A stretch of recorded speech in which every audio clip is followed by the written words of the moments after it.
भद्रक विमला नाट्य संसद कोरंट रांधिया पालन करिब तार रौप्य जयंती फेब्रुआरी 4 और 5 तारिख 2 दिन व्यापी शहीद स्मृति भवन ठारे यह पालन करा आगामी पीढ़ी मानकु लोककला प्रति आकृष्ट करी कला साहित्य संस्कृति को उज्जीवित करी रखिबार प्रयास करा जिवो बोली सांबादिक सम्मेलन रे सूचना दी जायछि।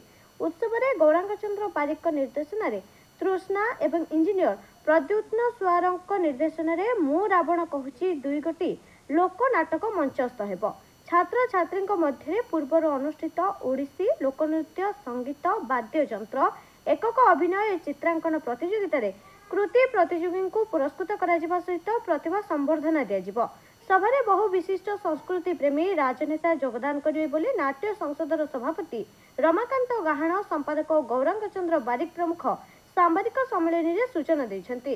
कलाकार मिनती बारिक, संध्याराणी बेहेरा, पद्मिनी सेठी, दीपक जेना, प्रदीप बारिक, अम्य सेठी उपस्थित रही। 2 दिन धरी रौप्य जयंती कार्यक्रम विमला नाट्य संसद आरंभ करने जाऊँगी। भद्रक शहीद स्मृति भवन ठारे विभिन्न प्रतिभाधारी जो माने भद्रक जिला को तांकर अवदान देइचंती, साहित्य संस्कृति कला क्षेत्र रे अवदान अछि, सेमानंकु आमे संवर्धित करिवु तथा आमर नूतन पीढ़ी सृष्टि करबा आमर होची विमला नाट्य संसदर मूल आधार। तेणु स्कूल स्तरीय पिला मानकु प्रति वर्ष आमे सांस्कृतिक प्रतियोगिता यथा ओडोसी, लोकनृत्य, नाटक, चित्रांकन, कंठ संगीत इत्यादि रे प्रतियोगिता करी आमे सेही दिन तांकु समस्तंकु पुरस्कृत करिवु। एही कार्यक्रम मान हिची आउ आम भद्रक माटी के कला साहित्य संस्कृत माटी होइथिबारु नाटक बुड़ी जाउथबे मंच नाटक आम 2टी नाटक मंचस्थ करिछु। गोटे पंडित मदन मोहन रचित तृष्णा, सेटा होछि कास्टिंग काउच उपरे आधारित।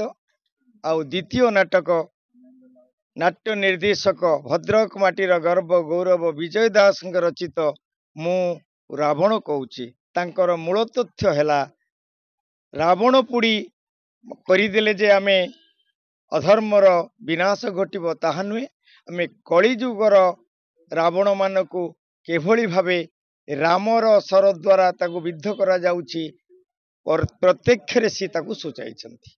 एही हेला हमर कला साहित्य संस्कृतिर केमिति आम भद्रक माटीर उज्जीवित हो, नूतन पीढ़ी सृष्टि हो, यार आमर कर्तव्य। भद्रक हेमंत सिंह रिपोर्ट, प्रया खबर।